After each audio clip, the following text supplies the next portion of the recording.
It's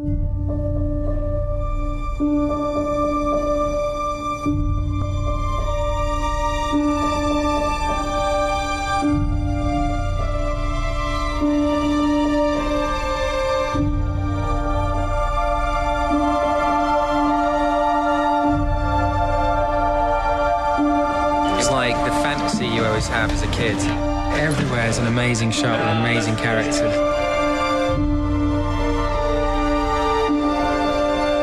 It's about the humanity of it, which just makes the whole thing so real.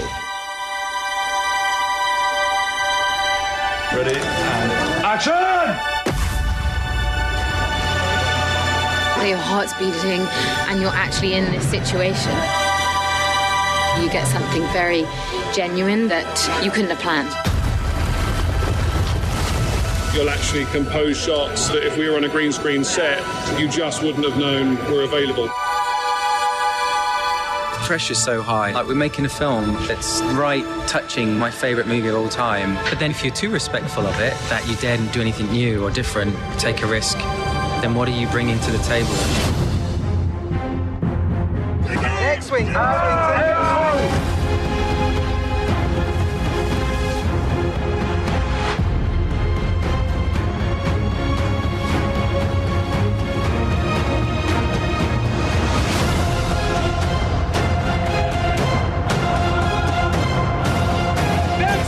X-Wing! Kills the anti down there! Bang!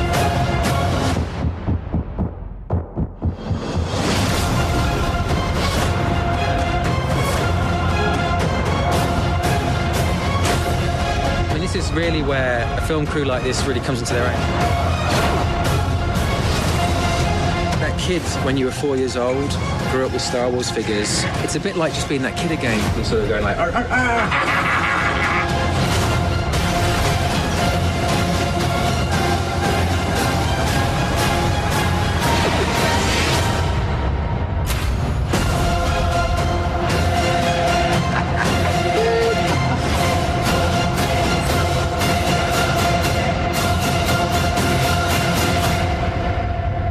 May the Force be with us.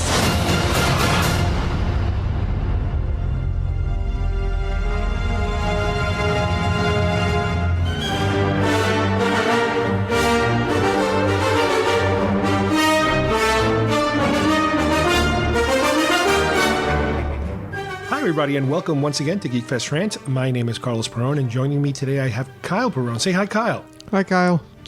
Well, just like last year, we were able to witness or view a certain convention that we're both very fond of that we couldn't attend.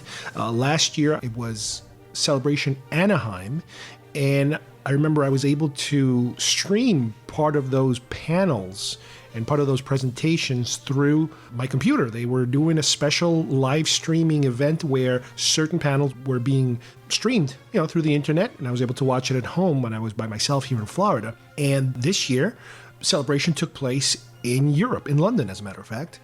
Last year, I believe it was must have been around April, I think. But this year, it was July. And most of us at home, because it happened during basically a weekend, it was a 3-day event, we were able to stream a lot of the content, most of the content, I would say. Just like before, keep in mind, they didn't stream everything, just some of the bigger events and some of the minor events, I guess you could say. It was a 3-day event, Friday, Saturday, Sunday. But because it was in London, there was a 5-hour delay, because of the time zone delay. So some of these events would start at 9 in the morning, 10 in the morning London time, which here it could have been like 5 in the morning here, 6 in the morning.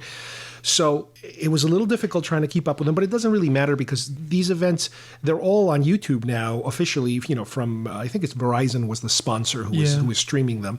And you can watch the entire, 5, 6, 7 hour block of those 3 days, those 3 individual blocks of time. They're still there, and they usually keep them for a pretty long time.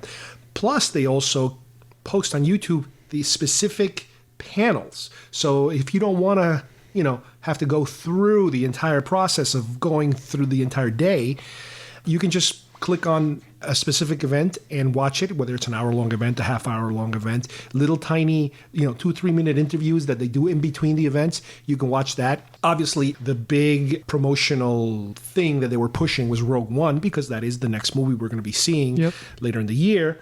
A lot of production took place in London. It's a big deal. Just like before, just like Force Awakens, they did a lot of stuff there. The main event, if you will, which these celebrations have what's called the main event. And the main event this time around, I believe, was the Rogue One panel. Now, one of the things to keep in mind is that a couple of days, maybe a few weeks, I would say, maybe 2 weeks ago or something, on the internet, it was reported, not on StarWars.com, but it was reported on some of the other, I guess you can call them fanboy or somewhat more legitimate websites, that we were going to get a new trailer for Rogue One on the 15th. The 15th happened to be the first Friday of Celebration. So that was one of the big things about that a lot of us fanboys were waiting for, is this new trailer that we're going to show us. The presentation they had for Rogue One was similar to what they did, I think, with Force Awakens, which is you bring out the crew, the main people in the crew, and then you bring out the cast. And that's how they did it last time, and that's how they did it now. The actress who played Captain Phasma, she was the host. She was a little wacky in terms of, you could almost kind of tell that she's not used to hosting something. There was something off about her, but she was very funny also. She kept screaming during the whole thing. She's like, ah! Yeah, but it was funny, but it was also weird at the same time. Yeah. And at a certain point, they played for everybody, for the crowd there, and for us at home who were streaming the show, what they call the sizzle reel, which a sizzle reel is basically a highlights reel, which is a combination of behind the scenes and actual footage from the film. So let's talk a little bit about that sizzle reel, because that's where we got to see the majority of the new stuff that we hadn't seen before, or different versions of what we've seen before. And one of the first things I noticed off the bat is, just like in the teaser trailer, they showed us a couple of new troopers, stormtrooper type of soldiers. Obviously, the most distinctive thing about them was those helmets. There's different helmets.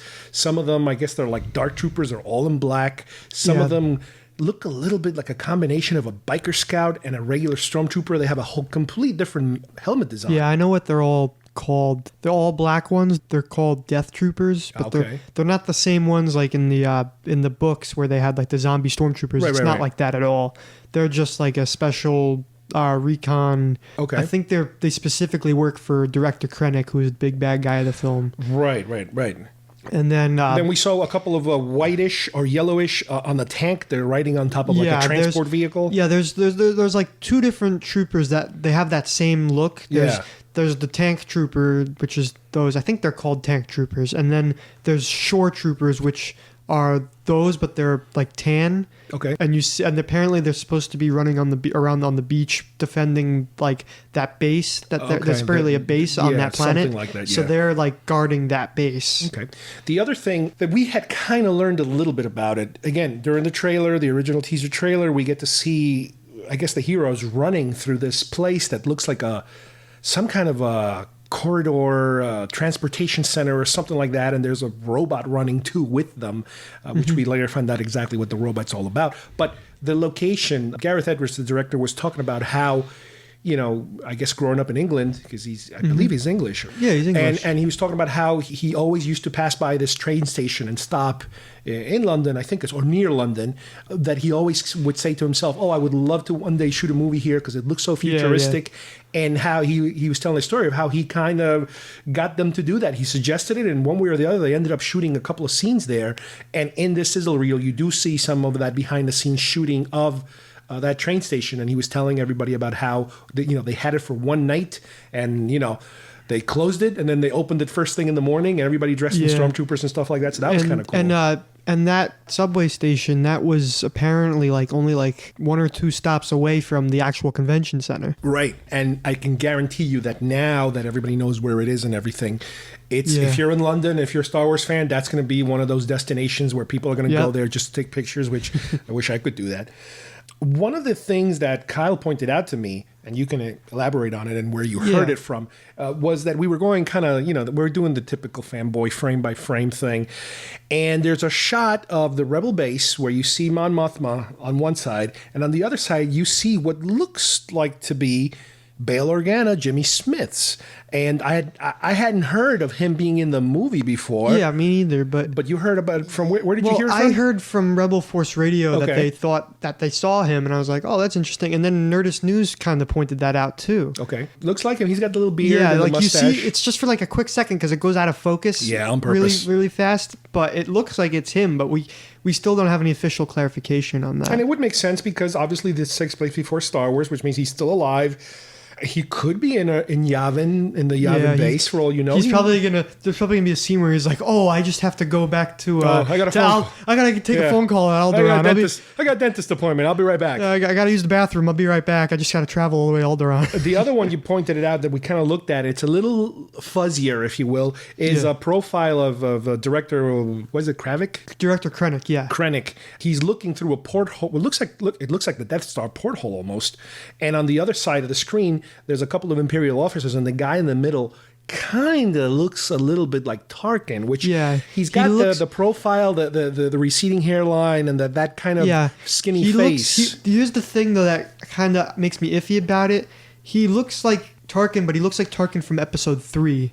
He never had a voice role. It was just him on the bridge of... Well, that's the problem. Obviously, the actor has been dead for years, and for Episode 3 they used a lookalike, I guess, and with a lot of prosthetics, I guess, or something. So if they are going to include him in it in some shape or form, they would either have to use an actor with heavy makeup or a CGI, face rendering type of silhouette. I'm skeptical about it though, because he has brown hair in that shot. He looks like he's at least like graying a lot in the original movie. Well, I'm sure that's something we're going to find out sooner or later. We were also told, which we didn't see during this sizzle reel, that in advance we were told that Vader is going to appear in this movie. Yes. And most likely some kind of minimal role. Okay, minimal role. Interesting. Whatever. We'll see what happens. Another quickie little, what could be a cameo that you pointed out again from these other podcasts that you listened to was that there's a shot, a behind-the-scenes shot, where it almost looks like you have Ponda Baba and Dr. Evazan. Yeah. It looks like their clothes. The characters look like they're wearing their clothes, and the guy's face looks kind of disfigured. And then you can also kind of see Ponda Baba. He kind of has... You don't see the front of the mask, but you see something like there.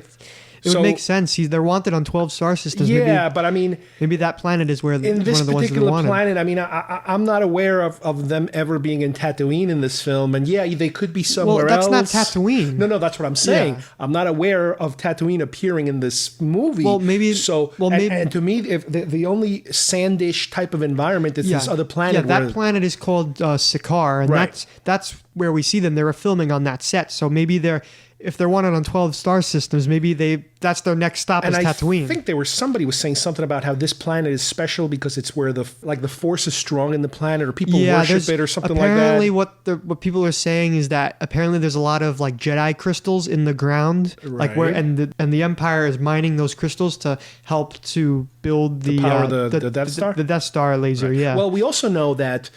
Because Mads Mikkelsen was there. He's he's the guy who used to be Hannibal. Yeah, he's playing Jyn Erso's father. He was kind of very dodgy about his character, and he said that we know he's a scientist. Okay, scientist. And interesting. that was all he said. Right, and that he has he discovers something that could be very beneficial to the goodness of the universe. Let's say, but I guess this is my theory, is that I guess it's something that the Empire takes and perverts it into something evil. So maybe it is how to power the Death Star or something like that. I have a feeling that's the direction they might be heading. This isn't a spoiler. This is us. This is just me theorizing based on the reaction of the actors and the pictures they showed us. The sizzle reel also had a lot of quick montage shots of all these different characters and makeup and masks and this and that. Yeah. There was one character that looked really, really interesting that was later described by the creature creation group as the space monkey. And it kind of looks like, if you can think of it, think about Rocket Raccoon from Guardians of the Galaxy, but imagine a human-sized Rocket Raccoon wearing an astronaut outfit. That's why they called him Space Monkey. Yeah, and they had him walk on stage. They had that guy dressed up. Yeah, they did that later. Yeah. But here you get to see him, and it looks like he's operating like some kind of laser machine gun out of the side of some kind of transport vehicle, and he's kind of like screaming, ah, and he's shooting. The director is giving him the cues and stuff. Yeah. I have a feeling that's going to be a very popular character. Yeah, I don't know how long. Everyone's going to want a little baby space monkey costume, a little and again, doll or something. Space Monkey is the name that the crew gives them, because obviously they haven't given them an official title yet, or an official name like they do later or on. You know, species, they'll give him some official name that you'll make no heads or tails of it, but as they've explained in the past, because they don't have names for a lot of these creatures, they just call them whatever the hell that comes to their mind. You know, Space Monkey. Yeah. Okay, Space Monkey. Another creature in that quick succession of shots is something that I can only describe as a Yeti. It's a long hair creature. And it almost looks like, if you guys, again, this is one of those deep dives or a deep cut. If you guys look at the old Star Wars holiday special, one of the Wookiee costumes, I think it might have been the female one. Yeah. It kind of had this really scrunched up face with very long hair. It almost looks like a concept Wampa looking thing. Yeah. Take a look at that, or just take a look at the sizzle reel, which we'll post a link to it. Really cool looking alien. I love some of these designs. They showed a lot of other alien masks and face painted and a whole bunch of stuff like that. Looked really cool. Another thing though, like I'm seeing this, and this is like, this kind of fits in with my only problem that I had with Force Awakens, is that there's not enough like original aliens that we've been seeing, and in that sizzle reel, it's all new aliens. Like I barely, like I think I saw like a Mon Calamari dude in there at one point. Was it the guy like Dexter Jettster, the guy with the arms? Was he a Mon Calamari? No, it would have been a lot taller. I think it might have been a shorter one, maybe. But yeah, it was definitely Mon Calamari. But like there's not a lot of original aliens there that we've seen before. The other thing we saw, and they talked about it a little bit, is a scene that, again, we saw part of it in the teaser trailer before, which is in this jungle planet where they're in the middle of a mission, and they're at a beachhead. Yeah, I think it was called like Jeddah, I think. Something like that. And you do get this really, really cool shot of a whole bunch of traditional standard stormtroopers walking into the beach from the water into the shore. Yeah. And it looks so cool. Yeah, they were saying on the... on one of the, I think it was the panel, they were saying like everyone thought it was like CGI, but no, they filmed that right, like, because the sky looked a certain color that that it almost looks like it looks fake almost, the color of the but it's a natural so sky. Beautiful that you don't even think it's possible. But and it's kind of cool when you can think about it. One of the cool things about Star Wars films is that you get to see all these different battles or action sequences in different environments, in different weather environments, and water. We did get water in Camino, where you see the stormy seas type of planet.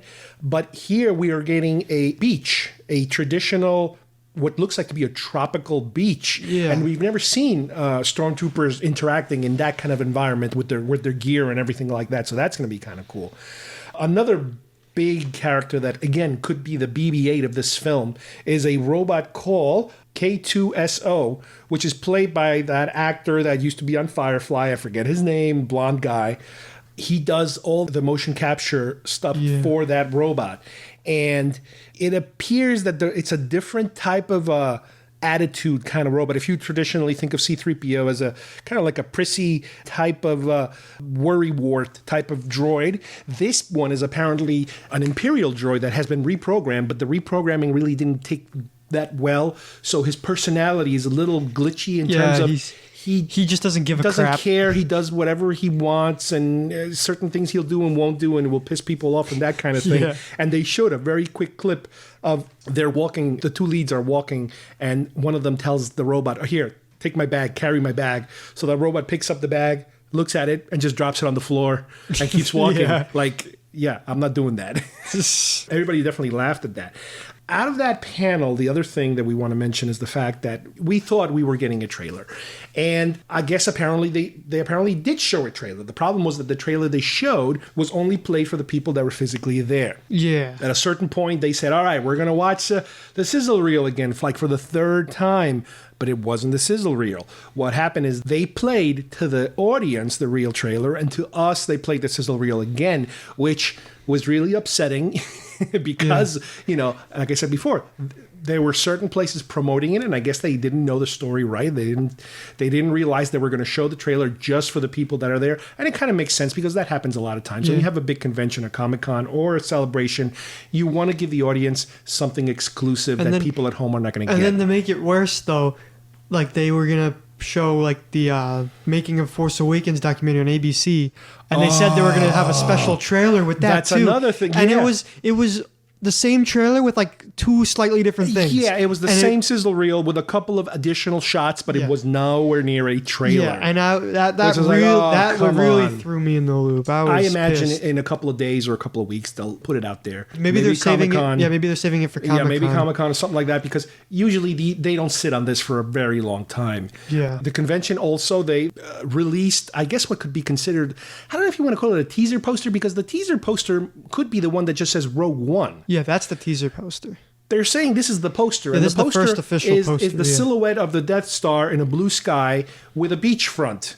And I don't remember exactly, but there might be stormtroopers on the beachfront in very small, like a battle scene type of deal. Yeah. But by looking at the poster, I didn't notice any credits in the bottom of the poster in terms of that. So maybe it's another pre-final poster, and they were handing them out, I think, for free for the guests there. Yeah. The other thing that I want to mention about this panel, and this is something Kyle and I noticed right away, and we were looking at each other like, uh-oh, something's going wrong here. Yeah. Two of the not co-stars, they're kind of like secondary characters, part of the gang of rebels, let's say. And, they're all talking about their part. I'm a specialist in this, and I'm a specialist in that, and I'm a specialist in this. By the time they got to, there was one guy who's like a blind martial artist type of guy. Donnie Yen's character. Who is a very famous Asian actor who's done a million movies. We talked about his character and, the different things he does and like yada, yada, yada. Then the guy next to him, who is the guy that looks... To me, he looked like, on the trailer, he's the guy who's got the long hair and he's holding this huge gun and he's running towards the camera. So he's also talking about it. And off the bat, he says, when he's talking about his character, he's like, you know what? He's like, I don't speak English very well. I can only mention, very broken English. And he's trying to describe, my character has a big gun, and he talks, and everybody's laughing because it's kind of funny how he keeps going back to the fact that the guy his whole thing is his big gun. Yeah. And then at one point he's talking about, because, I'm different than my friend here because, we're friends, but my friend is really into the Force and the spiritual aspects of it, and I'm not. I'm more of somebody who's into his big gun. And at one point he says, because, later when he dies, I start to believe in the Force. And at that point, again, very broken English. Yeah. And you're like, wait a minute, did he just say something about this guy dying? I feel so bad for him. I don't think he realized really what he was. What's interesting is that you said that the guy next to him was kind of covering his face. Yeah, I went back and I saw the video, and Donnie Yen was like, he was kind of like, he brushed his hair back. He's like, and the host, the Captain Phasma, she tried cutting him off. She was starting to cut him off. Gareth Edwards and Kathleen Kennedy, I didn't notice them freaking out, but there was obviously something happening where this guy might have given away a spoiler accidentally or something. Now, here's the thing. If this is a spoiler, a legitimate spoiler, I don't think it's a big deal, because let's keep this in mind. Again, we don't know anything about this movie in terms of who's going to live, who's going to die, but we know that this whole movie is about a mission to get the plans for the Death Star from one place to another place, to the good guys, from somebody who has it to the Rebel Alliance. I wouldn't be surprised if at least 75% or more of your characters of this band of special commando rebels. You know, it's almost kind of like a Dirty Dozen type or like Predator, where like they all die up until the last guy. I wouldn't be surprised if little by little they end up with maybe 2 or 3 of these people left. Obviously, the star, you know, a couple of... I think they're all gonna die.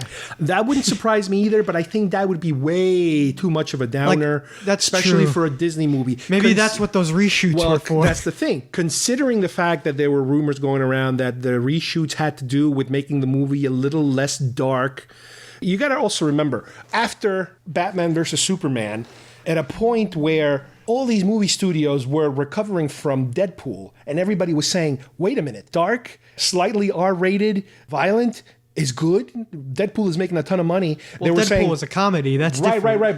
But they were willing to go a little farther than usual. And then they were like, okay, well, we have Batman versus Superman, and that's going to be serious dark. And they were thinking that it was going to be another huge mega blockbuster, and it wasn't, because I guess people didn't want that dark of a theme. Yeah, So at that point, a lot of studios started going, okay, wait, hold on, pull back. Let's make this a little more happy, let's say. And then, you know, the rumors started going around that Rogue One was getting reshoots.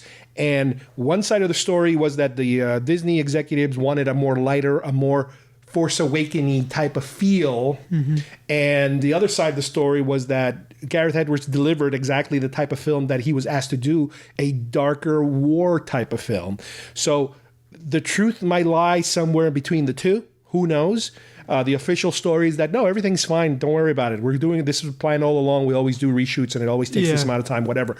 Who cares? I don't care. I want to see the end product. I don't care why or how certain things have to be redone. As long as the end product looks good, everybody gets the credit for it. So that is what the thing to keep in mind is that because of this type of movie, because it's this kind of movie, don't be surprised if a lot of these characters don't make it all the way to the end. This is a one-shot movie. This isn't supposed to be a trilogy. Yeah. They're not going to leave us hanging to see what happens on the next chapter. They're going to tie up this story, and we know where this story ends. This story ends with the Rebel Blockade Runner, at some shape or form, getting these plans on their hands. I think it's going to be... Well, originally what I was thinking was that since I still think they're all going to die, I think. And I think at the last second, like Jin's gonna be the last one left, and she's gonna push the send button, and then they're gonna get the plans or something on a disc, and then she's gone. Yeah, something very dramatic like that. Again, that would make sense, and it would be very dramatic, and it would be very war-like in terms of cinematic. But you got to remember, Disney needs some kind of happy ending. If everybody dies at the end, Disney probably said, no, not everybody dies. Give me 2 or 3 people. You got to have some kind of happy ending. So let's see what happens, and we can judge it once we see it. Another thing to keep in mind from that panel was that the actress that plays the lead was presented with her first official action figure, which was, I believe it was a 6-inch. Yeah, it was a 6-inch. It was a 6-inch of her figure. Yeah, 6-inch Jyn Erso. Yeah, which was pretty cool. And I believe they also had it on display there at the toy area, at the Hasbro area. Felicity Jones, yeah. Yep. Okay, now again, we're going based on our tastes and our interest, but the other big thing that I was pretty happy with was the Rebels presentation. Yes. They talked about the season and this and that and the other, but which was fine. But the main thing that I liked was the trailer for season 3. Oh yeah, that was a great trailer. That was better than the Rogue One trailer we got. Well, we didn't get one. That's why. Let's just mention a few of the highlights. We apparently get to meet Wedge, and it looks as if he's an Imperial pilot. Yeah, that might defect. Yeah, that's what it looks like. Because in the trailer, they're saying like there's this group of Imperial Air Force cadets that want to defect. Yep. So who knows? There might be other characters there in the mix that are coming from. Maybe Porkins is in there. Oh my God! Can you imagine that? Well, that's the funny thing is the fact that they're tying something we didn't mention here before during the panel. Forrest Whitaker was there, who plays Guerrera. Saul Guerrera. He was from the Clone Wars. Who is a Clone Wars character that was revealed a few weeks ago, which was like, oh, that's interesting. They're tying Clone Wars, the animated show. I always was looking at him in the trailer, and I was like, he looks so familiar. like there's this little bit of me that's like, I feel like I've seen this guy before, and then they revealed that he's Saw Gerrera. I'm like, wow, that's awesome. Well, that's part of the story group. The story group is trying to tie in as many things as possible because obviously for marketing purposes, it makes it very relevant and and potentially profit making. Another aspect of the trailer we got to see, was it Sabine holding a Darksaber? And is the Darksaber from the Mandalorians that we saw way back in... the Pre Vizsla originally owned it. In Clone Wars. And then he's related to another character from the Old Republic video game that they have, the BioWare game, named Shae Vizsla, who is like his great-great-grandmother, something like crazy. Like, so they're really building on that. The other thing having to do with that whole Mandalorian race, they're introducing these uniforms that are based, obviously, on the prototype white Boba Fett costume. Yes. For these Mandalorians, they're all white. I don't think, was that in the trailer or was that one of the clips they showed? No, I think there was a clip. It was in the clip, but then in the trailer you see them you fat, see them you in see the trailer them quick. too? Okay. And it's all white. They have the little red slits of the eyes. They look just like the action figure that I have somewhere we need here. to talk about the clips too. There was a Darth Maul clip too. But the big reveal that made the fans go absolutely bonkers was that they are introducing Grand Admiral Thrawn to this whole thing. Now, I know it's a big deal, especially in the EU, obviously, because this is an EU character, and this is a book that came out during they call it the Dark Times, because it was when there were no Star Wars movies and there was nothing on the horizon other than these Heir to the Empire books that were floating around that time. And they announced also they're putting out a book just about Grand Admiral Thrawn. Yeah, and this one's going to be in official Star Wars canon. By the same author that released them. And it's coming out, I think, in 2017. It's going to be right in the middle of this whole craziness happening once again. I think it's coming right around the time of the next celebration, which we'll talk about in a few minutes. It's a big deal. To me personally, I really, I hate to admit this, but I don't really care because I didn't read the books. So maybe if I read the books, I probably like. Some people told me that you said I read the first book, and I honestly I didn't. The only part of the book that I really liked, because a lot of it just to me felt way too out of Star Wars for me. Yeah. The only thing in that book that I really liked was Thrawn. That was like he was the whole book. Yeah, Thrawn was the only reason why I liked that book. So that was the big Rebels related thing. A lot of people were asking Filoni about what's going on with Ahsoka. Is she dead? Is she alive? Is she dead? And he did his usual tap dancing around and tap dancing. And I think in one of the answers he gave, he didn't say she was alive or dead, but he kind of said, but we will see her again. Yeah. So who knows what that means? Could it be a flashback? Could she be a Force ghost? Could she be alive? Who knows? But we are going to see her again, so that's interesting. And then also Darth Maul's going to be back too. Darth Maul is back again. Last time we saw him, he cut out Kanan's eyes. Right. Oh, we see Ezra with his new haircut. Yeah, that too. And he's kind of under the... And he's older too. He's older. There's a time and jump. He's under the influence of slightly of Darth Maul. Well, yeah. And Kanan is blind, still blind from the previous, and he's wearing like a half mask. He has a beard now too. Yeah, he looks like Qui-Gon a little bit too. Which is kind of weird seeing him next to Darth Maul, because Darth Maul killed Qui-Gon, Yeah, no, that...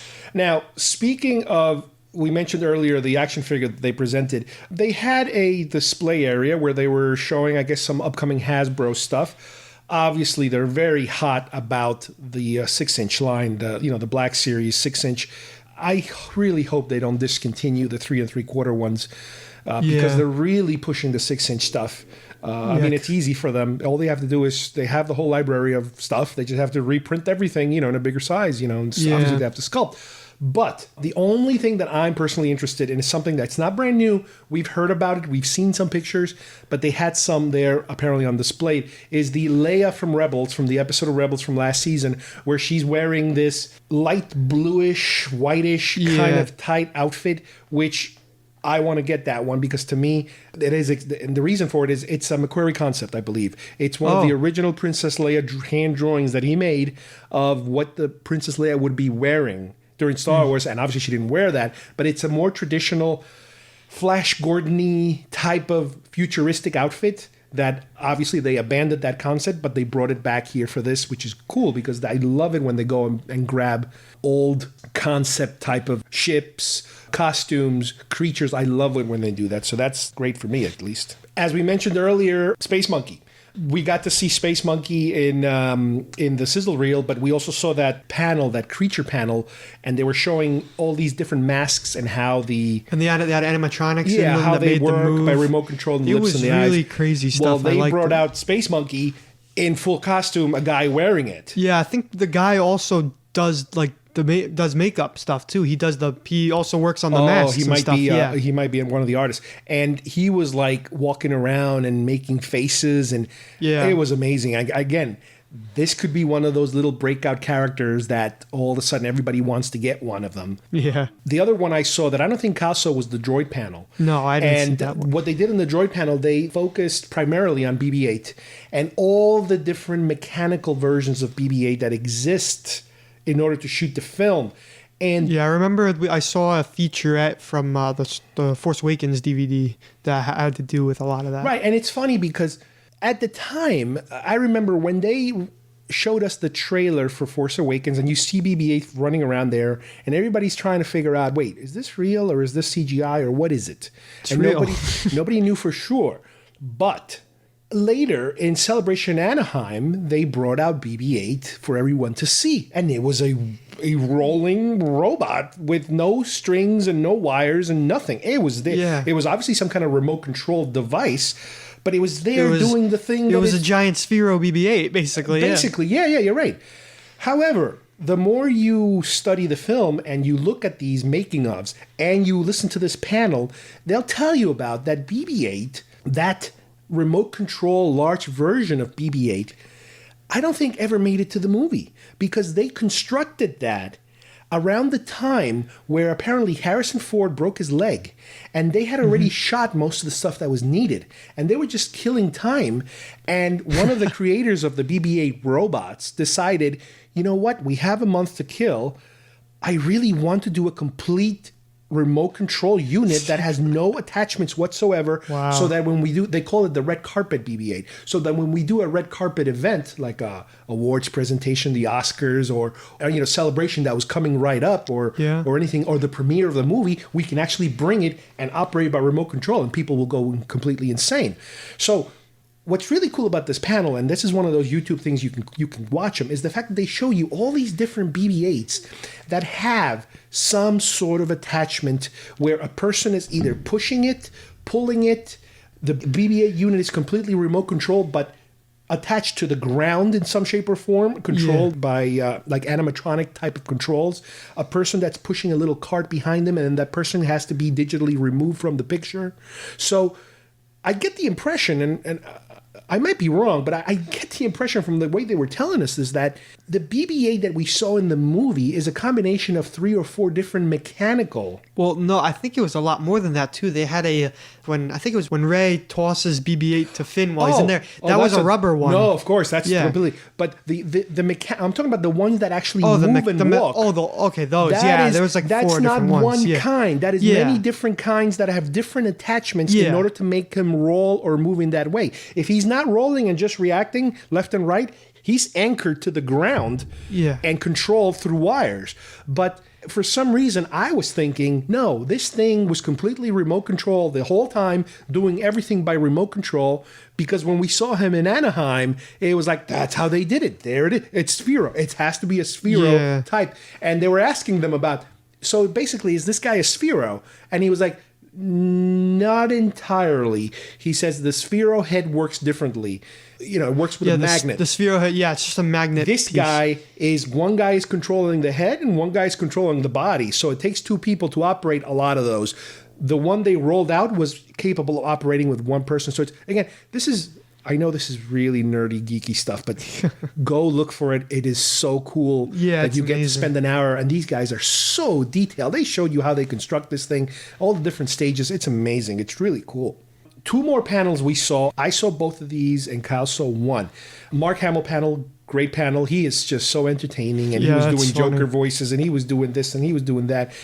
The guy, it's really interesting that he's an entertainer, and he will take you for an hour and entertain you in all kinds of bizarre. He's got a really strange sense of humor also. He has his Joker voice. He does that. He does all that stuff. Then I saw the Carrie Fisher panel. You guys have to watch Carrie Fisher because she is kind of out of her mind. But she's hilarious. And the things she was doing with Warwick Davis. At one point, they were recreating the Wicked Princess Leia scene.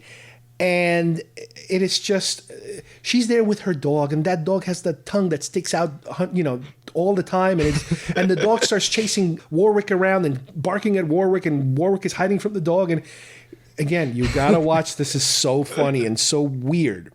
We saw also a very short presentation of these new kind of like little miniature drones almost. Oh, yeah. These little ships. I forget what they were called. I think There's a version of these out already. Or something? Yeah, there's a version of these out already from a different company. Yeah, they're really cheapy. Yeah, the little like flyers foam. with the little spinny thing in the middle, and they fly around, no kidding. These are apparently 4 individual propellers attached to I think either a Falcon, an X-Wing, speeder bike, and Darth Vader's TIE fighter. Yeah. These things move fast, and they make these weird acrobatics that you have never seen. You're actually flying ships. It's basically flying ships, and the way they move, you got to see it to believe it. They had an entire display area here where they were running them through almost like an obstacle course. They recreated, I think, part of the Death Star trench and some of Endor. And they were flying them through trees. And it's like, that's incredible. I mean, obviously you need a lot of space to be able to fly these things. But this is, again, one of these new things coming out I think by the end of the year. The other thing that I was impressed, and again, because I'm that type of collector, they had a guy from Topps, the card company, and he was talking about, the digital cards and this and that. That's apparently the hot thing now, digital cards, not real cards. But in the mix, what's coming down the line is a series of traditional, what you can consider classic Star Wars type of cards, the same kind of art, the same kind of pictures. But they're doing apparently some small ones they kind of did this already. What they did is they put new pictures of like Force Awakens, for example, but they used the borders from the old 1977 Topps. Yeah, I saw that. But they're also putting out a large size, almost like postcard size. If you're my age and you are a Topps collector, during the Empire Strikes Back wave, and we talked about this during one of our past episodes here, Topps put out these postcard size trading cards.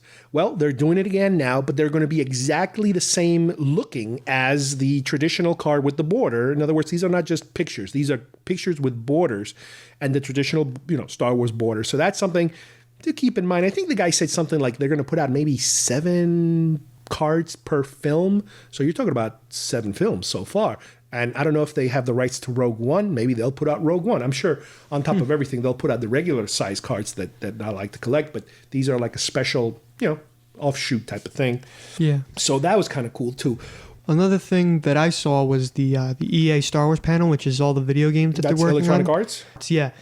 They brought out stuff for Battlefront, the BioWare multiplayer game Old Republic. I don't play that, but I watched it anyway. They did Galaxy Heroes, which is like their app game that they have. And then they were talking also about some of their virtual reality stuff. And they were also talking about another game that they're working on in 2018 that's supposed to be like a third-person story game. Is that the Vader one? No, the Vader one is a virtual reality one that David S. Goyer is working on. He was writing the script for it. Apparently, it's supposed to be like another movie. Yeah, he's the director and the writer, yeah. Yeah, they're treating this as if it's like another movie, but in virtual reality, which I think is crazy. But they also said for Battlefront, they're going to add Death Star DLC, which is supposed to add a bunch of Death Star-themed maps, and they're also going to add Chewbacca and Bossk into the game. And then right afterwards, he revealed for the first time that they're going to have a Rogue One themed DLC where they go to Sakaar and you can either play as Jyn Erso or Director Krennic as the heroes in the game. And they're also going to add some more customization items to it, which some of them might be Rogue One themed. So maybe you can play as a Death Trooper, which would be pretty cool. But that's about it for that panel. Well, 2 quick things I want to mention before we close up here. 2 other events that did not air as part of the live stream that were pretty interesting, especially if you got to see it in person. I wish they would have aired it. And one of them was they were doing a panel about Star Wars art. And during the panel, when they do the Q&A, they had a guy dressed up as a stormtrooper asking these really intricate questions. And then they asked the guy, could you please take off your helmet because we can't hear you very well. And the guy asking the question was Gareth Edwards.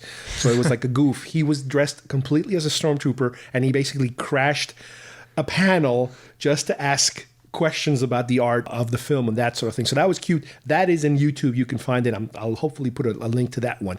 The other big panel that completely, I can't believe they didn't air, is the episode 8 panel where they had Rian Johnson. They had Kathleen Kennedy, I think, was there. Yeah, Kathleen Kennedy. I think Mark Hamill, Carrie Fisher might have been there at some point. And also, as a special unannounced guest, I think, was Alden Ehrenreich, which is the actor that is apparently now going to be playing Han Solo, young Han Solo, in his own standalone film. I still don't see him as Han Solo. I just can't picture it, really. Well, the problem is that we haven't really seen him in anything. I know he was in, was it Hail Caesar or something like that? I think so, yeah. He was in that, and then he was in some other weird movie. I got to see him in something to see if I think he's coming out with a movie soon that's like some World War II, World War I movie or something. Yeah, I got to figure out who this guy is. And this is the same thing that happened when Ewan McGregor was announced as Obi-Wan. And you're like, Ewan McGregor? Who the hell's Ewan McGregor? And you're like, he did Trainspotting. Trainspotting? You watch Trainspotting and you're like, this guy is playing Obi-Wan? This guy? And he did an amazing job, but nothing like his previous character.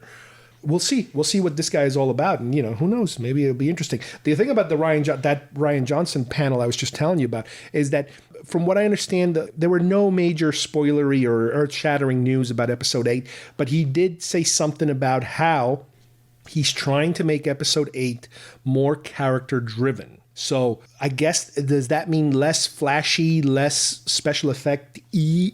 Maybe not, but he did emphasize that he wants to develop the characters. So we'll see what happens. One final potential spoiler, I guess, everybody's worried about, are they going to kill off Luke? Are they going to kill off Leia? Are they going to kill off all the old characters to make room for the new ones? Mm-hmm. At one point, somebody asked, it might have been Warwick Davis or somebody else asked, oh, it was the girl from... she was from StarWars.com. She was asking Carrie Fisher a question about, are you ever going to blah, blah, blah? And she said, I don't know. We'll have to wait until we film that. Meaning, I have a feeling that she was kind of saying that more or less she is in the 9th film. Because I believe they're pretty much wrapped up the 8th film, at least the shooting part. Yeah, I think they did, yeah. So I think she implied, which again, it's no big deal. It's not a spoiler. It's not that much. But it's interesting that every now and then, they can trick them into answering questions. Yeah. But it was just by accident. Apparently, she also said something else about they're going to, I think she kind of accidentally said, what has Leia been doing between Episode 7 and Episode 8? And then she kind of said something about Han's funeral, which it sounds like it's going to pick up at Han's funeral. Well, here's the thing. Another thing that they mentioned during the Rian Johnson panel was that the movie will take place right after 7. Yeah. Not like episodes 4, 5, and 6, where time passes. Sometimes a long time passes between episodes. This one, we're told, picks up right where they left off. So in other words, Luke, is looking at Rey. Rey is handing him lightsaber. And I think that's exactly where we're picking it up. Yeah. And then, I think so. At some point, we'll probably see Han's funeral. That's a possibility. You could kind of think that would make kind of sense, kind of. All right. Well, this, I think, brings us to the end of this episode. We have gone through as much as we could absorb from this celebration. We are, as I believe we might have mentioned it in a couple of previous episodes, we are going to be attending next year's celebration, which is in Orlando. Finally, they're coming to somewhere we're nearby. We haven't been to Celebration since Celebration 6. We did 5, we did 6. That was back in 2012, right? That was a while back, yeah, because they weren't happening every year also. Well, we did 5, we did 6. There was somewhere in between, there was Germany. Somewhere in between, there was Anaheim. And now you have London. And then next year, Orlando. So they're coming back to Orlando. We already have our tickets. We have everything booked. We're only an hour away this time. We don't have to travel far. So we are completely psyched about it. Just by looking at the live stream, you could feel the energy of the room, and you could partially see the dealer room. And, that's like my favorite part. The dealer room is the best. And it's great that they have these live streams, because even while you're there, you might not want to spend 3 hours, 4 hours, 5 hours. People were waiting online since the night before for some of these panels. They had the closing ceremony, which was really kind of lame, if you ask me. Yeah, they didn't reveal anything. There was no big deal. We already knew when the next celebration was, so traditionally they used to announce the next celebration during that closing ceremony. But this year we already knew way ahead, which I'm surprised they did it that way. Maybe they're trying to get more sales or something. I don't know. Maybe they wanted to, because it's happening in April as opposed to July, they wanted to give people a year heads up about it to start booking and everything. And they did show a kind of like a wrap-up video. And again, I'll try to include that if I could find it. You know, all the behind the scenes and the people waiting and all that stuff. So that was kind of cute. But again, we were like hoping like, well, maybe during the closing ceremony, they'll show us the trailer. And again, we were disappointed. Once again, we were disappointed. Like, damn it, we're not going to show this trailer. I want to know, because at this stage, I think it's been long enough. Why can't they show, or why can't they release somewhere, the original tease? And the tease, I think, was shown last year. Yeah, you can still see it on YouTube, but it's crappy quality. Yeah, but my point is, why can't they? There's nothing really mysterious about that. I think it was a concept thing. Like, I don't think it. I'm talking about the one. The one where you pan up through the jungle. You pan up through the jungle following a TIE fighter, I think. Yeah. And then you see the silhouette of the Death Star. You can find it online, but it's like really crappy quality. But I think that was the original because they did show it during Anaheim, I believe. That was the whole thing. It came out during Anaheim. Yeah, but I think it was a... actually, no. I think they showed it during Europe. Oh. I think they showed it during... Germany. I think they showed it during Germany. Because I remember Force Awakens still hadn't come out yet. I think it was for Germany. Well, Force Awakens didn't come out while... Yeah, but I think it was still like... Yeah. Germany. Well, anyway, I'm pretty sure that was authentic because no, you're right. It was Anaheim because it was. I'm pretty sure it was an authentic, real thing, and because it was so short and meaningless, really, there was no spoilery anything in it. I don't see why they weren't able to just put it out there as a tease before even the last one. So who knows? Maybe that will show up somewhere at some point. And it looks a lot like that poster they just released. I remember some guy recreated that tease in Lego. Would it take him 10 minutes? Oh yeah, it's one shot. He literally just took a video camera and just pointed it up. Yeah, with a Lego Death Star. Yeah. Oh, God. Oh, man. Well, this brings us to the end of today's show. I hope you enjoyed it. Just a couple of quick plugs here. Please take the time to take a look at MetroCon. MetroCon is coming to Tampa, Florida, and we'll be there to enjoy the show. Check out this anime and cosplay extravaganza from July 21st to the 24th. We're going to be there. Get a peek at its intriguing programming at www.metroconventions.com and look for a GeekFest Rants episode on the world of cosplay in the near future. And also, put down on your calendar, August 17th to the 21st, we are promoting the Mid-Americon 2, this is the 74th Worldcon convention, which is happening in Kansas City Convention Center, Kansas City, Missouri. The reason we're promoting this particular event is because one of our show friends, Charles Lippincott, is going to be there. He is the mastermind behind the merchandising and licensing of the original Star Wars film, as we mentioned on a previous show that we've done. He is going to be there recreating his convention promotional tour that he used to do back in 1976, 77, right before the movie came out, where he would display props from the film and have a slideshow talking about it, this is how they used to do things back then. But anyway, he's going to be doing that for the first time. If you happen to be in the area, this would be an absolutely perfect way of meeting Charles and getting to see that presentation that he did so many years ago, which again, it's not done like that anymore. If you're a real deep Star Wars fan, into the nitty gritty making of aspects of the film, this is perfect. And I believe this will also be available on video at a later time. So on behalf of everybody here, I like to thank Kyle for joining us, and I like to thank you guys as usual. And we will see you soon here at GeekFest Rants. Bye-bye, everybody. Bye.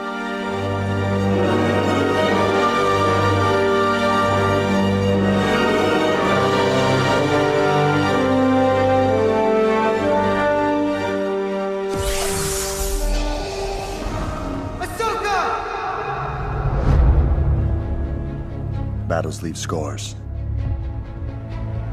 Some you can't see. I will never let my friends get hurt again. The Holocron. I'm afraid it's changing him. What if there are secrets we can learn from it that'll help us destroy the Sith? Ezra, the secrets in that thing almost destroyed you. There are Imperial cadets at the Skystrike Academy who wish to defect to the rebels. This is TIE SS-25. You can call me Wedge. Welcome to the rebellion. I still can't believe we're here to break this guy out of prison. My friends, I give to you Requiem Station.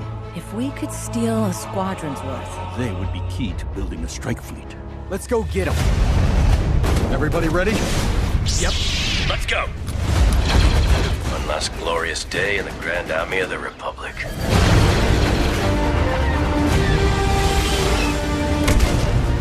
Flying stormtroopers?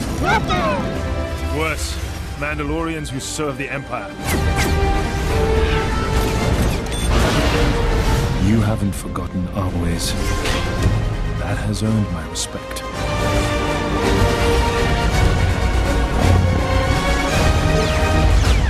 so what's in it for you two? Riches untold, that sort of thing. So, we'll split the treasure. Split the treasure? Oh, that's a classic. Governor Price, these rebels have proven particularly stubborn. How do you intend to solve this problem? I need someone who sees a bigger picture. The Empire is getting better at anticipating our moves. I underestimated the commander. Previous attacks were clumsy, but this one was swift, precise. To defeat an enemy, you must know them. Not simply their battle tactics,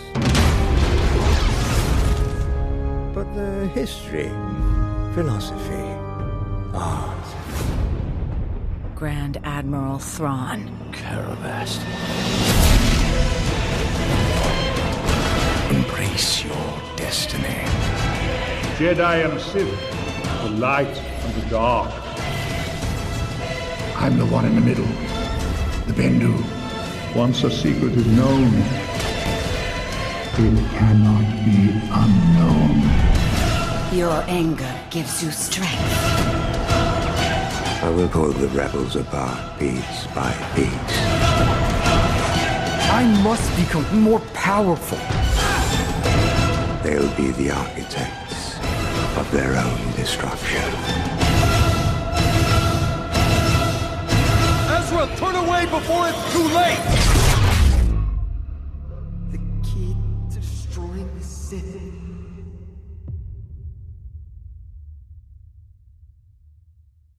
Space Monkey.